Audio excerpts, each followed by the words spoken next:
رفيس التونسي اللي كامل تربينا عليه كي كنا صغار. كل وحده شافت لا فيديو تقول لنا واش تسميه في الولايه ديالها وتخلينا الولايه بمكونات بسيطه واقتصاديه يقطع لك كميه كبيره. فما ليا غير نقول لك ديري حفظ لا فيديو ونروحوا مباشره لكيفيه التحضير.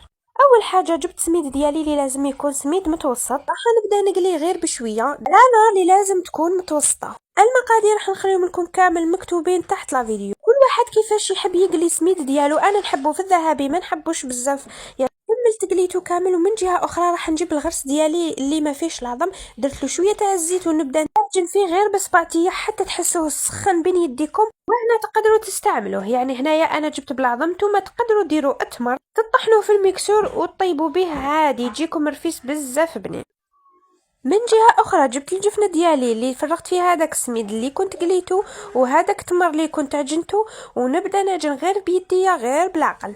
ندخل المكونين مع بعضها. وهنا جبت المارغرين اللي لازم تكون طريه، درت علبه كامله حوالي 250 غرام اللي لازم تكون طريه بدرجه حراره المطبخ باش تساعدكم انها تذوب تماما مع المكونين الاخرين.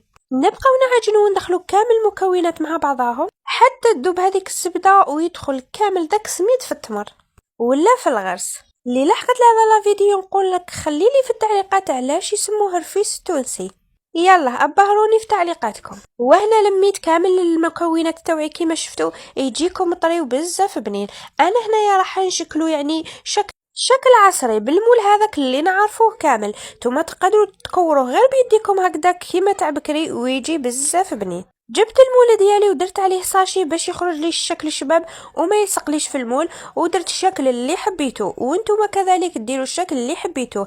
انا كاضافه ما حبيتش نزيد له، نتوما تقدروا ديروا له كاوكاو جلجله الملحي يجي كذلك بزاف بنين. وهذه هي النتيجه. وصلنا لنهايه الفيديو تاعنا، نتمنى تجربوه تستمتعوا لي بالبنه. ادوت فيديو مع وصفه جديده. سلام.